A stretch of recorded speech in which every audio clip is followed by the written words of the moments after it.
Yahoo tout le monde, j'espère que vous allez bien et que vous passez une super soirée d'Halloween. Ce soir c'est une vidéo très spéciale, déjà vous avez vu, c'est une vidéo qui est vocale. Enfin purée, depuis le temps bordel. J'ai acheté le micro, ça fait longtemps que je veux faire la vidéo, j'arrive pas à tourner vraiment. Si on verrait toutes les vidéos que j'ai enregistrées juste pour trouver le moyen de le faire, j'en ai ras. Cette année genre j'ai pas eu envie de faire un truc basique comme un mème ou juste une petite série comme ça rapidement. Je me suis dit pourquoi pas faire un truc un peu à la Thread d'horreur comme Squeezie, voilà quoi. Et du coup, me voilà à vous raconter 3 anecdotes d'horreur qui me sont arrivées et où je me suis bien chiée dessus. Je me suis dit, ok, ce soir je vais canner. Et bien sûr, par contre, c'est pas parce que c'est un truc spécial qu'on change de thème. On reste toujours dans le happy game. Du coup, pour aller voir les anecdotes, vous allez devoir aller dans les mini-jeux. Donc je vous dis, à tout à l'heure.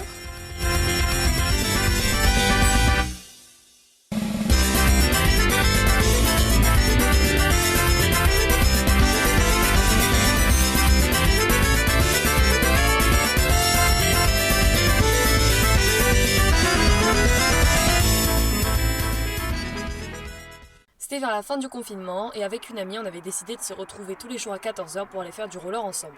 Ce jour-là mes parents travaillaient, mon frère était chez sa amie, du coup j'étais seule à la maison. C'était un jour comme les autres, il arrive 14h, ma pote est censée arriver, et il faut savoir que quand elle arrive, je vais directement à la porte lui ouvrir. Ce jour-là, ça sonne à 14h, et je sais pas pourquoi mais j'ai un mauvais pressentiment. Je le sens pas, je me dis va pas à la porte, va à la fenêtre. Du coup je vais à la fenêtre, et ce que je vois, c'est pas ma pote, mais c'est 2 types qui sont devant chez moi, dont un qui tient une espèce de matelas enroulé avec du scotch, l'autre qui est debout qui me fixe, et derrière eux, une camionnette blanche avec plein d'inscriptions, mais impossible à lire, vraiment illisible, je comprenais rien.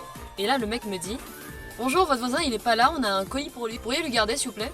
Déjà, quand je vois les 2 gars et qu'ils me disent ça, j'ai absolument pas confiance. Et c'est pas parce que je juge sur l'apparence, pas du tout. C'est parce que celui qui livre les colis de base dans mon village, il a toujours un petit gilet jaune avec lui. Et s'il a une camionnette, elle est jaune aussi, avec le logo de la poste dessus. Du coup, je commence un peu à paniquer et je dis au gars, écoutez, je vais aller appeler mes parents pour leur demander.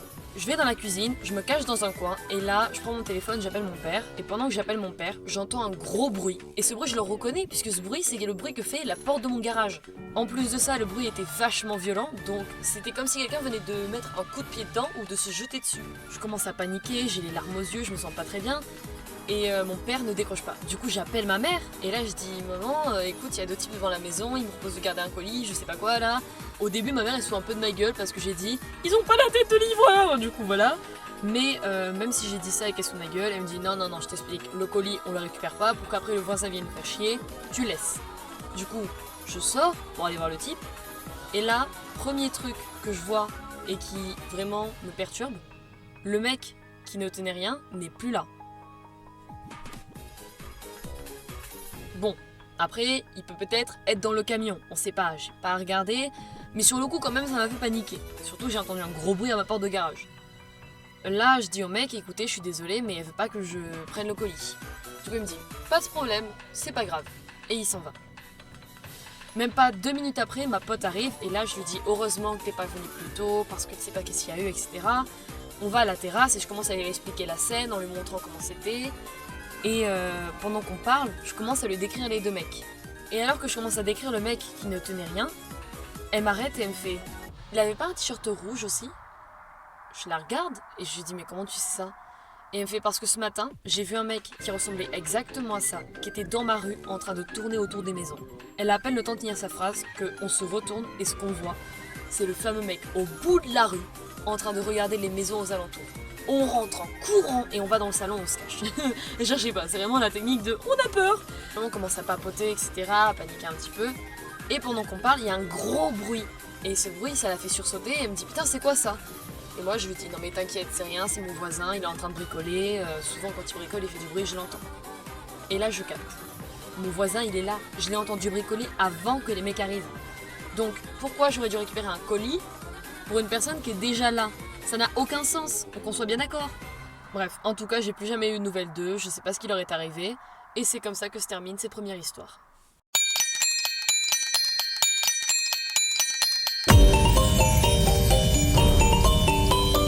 J'étais en voiture avec mon frère et ma mère, on rentrait d'une sorte de voyage, il était tard, genre 19h. On avait la remorque à l'arrière, et en fait, en plein milieu de la route, pas loin de la maison, c'est-à-dire on n'était même pas à 1 km de la maison, la remorque se détache et s'enfonce dans une voiture. Du coup, ma mère me ramène chez moi.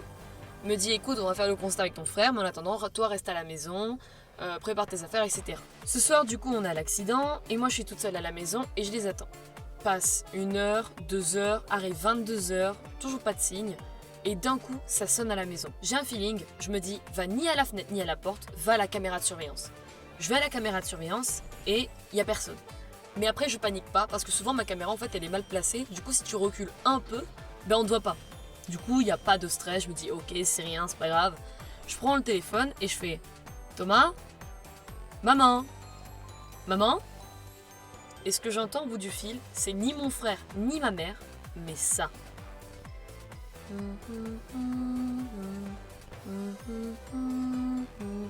Je raccroche, je pète un plomb, je commence à paniquer, je me dis ok c'est bon, je vais canner, j'ai Annabelle devant la porte.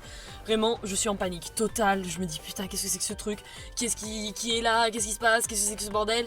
Je me mets dans tous mes états, je commence à partir dans tous les sens. Et là je me dis ok fais genre il n'y a personne à la maison. Du coup je commence à éteindre toutes les lumières et là j'arrive vers ma chambre et je remarque un truc. Ma chambre elle est grande allumée et ma fenêtre est grande ouverte. Donc peu importe qui est à l'extérieur, il sait qu'il y a quelqu'un. Au début, je panique, je me jette sur ma fenêtre et j'appuie sur le bouton pour fermer le volet. Et d'un coup, je prends mon courage à deux mains, je rouvre le volet et je vais dehors. Et ce que je vois, c'est ma voisine de 70 balais, d'accord? Qu'est-ce qu'elle foutait là à 22h du soir? D'un coup, elle se tourne à moi et elle me fait oh, Émilie, coucou, j'ai cassé un truc, si un de tes parents pouvait venir me le réparer. Bien évidemment, à 22h du soir. Tu sais quoi aussi, si on pouvait réparer ton cerveau, merci, au revoir. Et du coup je lui ai dit non désolé mes parents ils sont pas là, je suis vraiment désolée, voilà. Au final j'ai quand même dû récupérer son numéro de téléphone et elle est partie en courant de chez moi de la pire des manières possibles. On dirait qu'elle faisait des petits pas en courant mais qu'elle tentait d'aller vite. C'était un bébé à l'âge adulte. Après faut pas juger. Bref, au final mes parents quand ils l'ont su ils ont jamais allé réparer le truc, ils avaient pas envie. J'ai toujours eu peur de cette soirée, depuis vraiment, j'ai toujours peur de la revoir à 22h du soir en train de chantonner sa petite chantonnette là devant ma maison. Mais sinon, tranquille.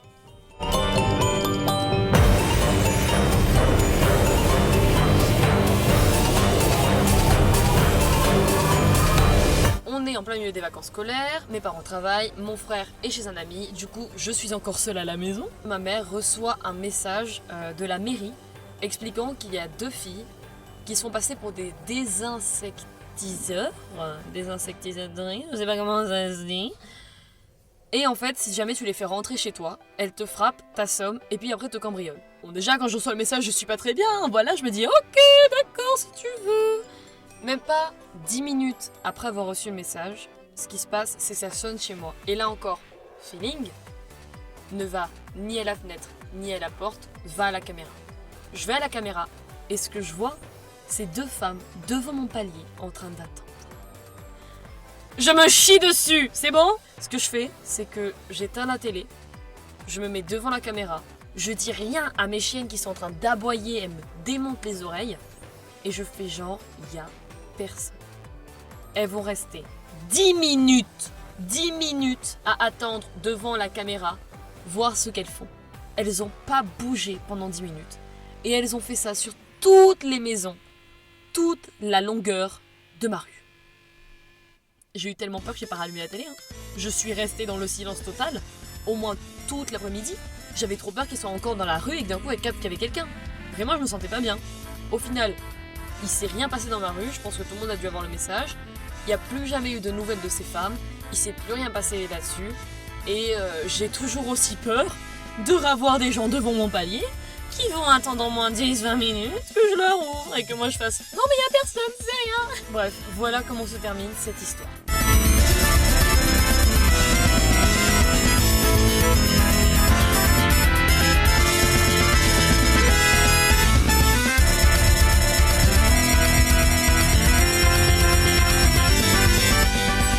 C'en est fini pour mes 3 anecdotes, j'espère vraiment que la vidéo vous aura plu. Alors perso, quand je les raconte, c'est assez cheat, tu vois. Mais quand j'ai vécu le truc, j'étais pas dans le même mood. Sur ce, je vous dis, pensez au bonheur de la vie. Et si vous vous sentez pas bien, pensez juste à un câlin.